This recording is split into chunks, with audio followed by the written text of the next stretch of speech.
You ask Tiger to solve. This deals with linear equations with one unknown.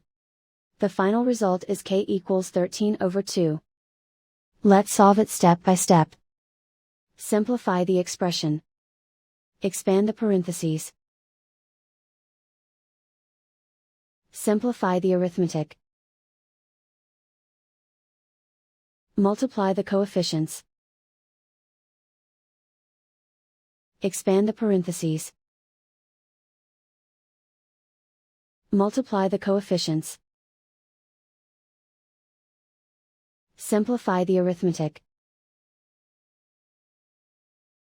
Group like terms. Combine like terms. Group all constants on the right side of the equation.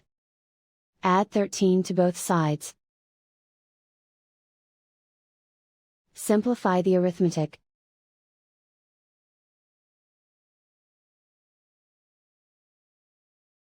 Isolate the k.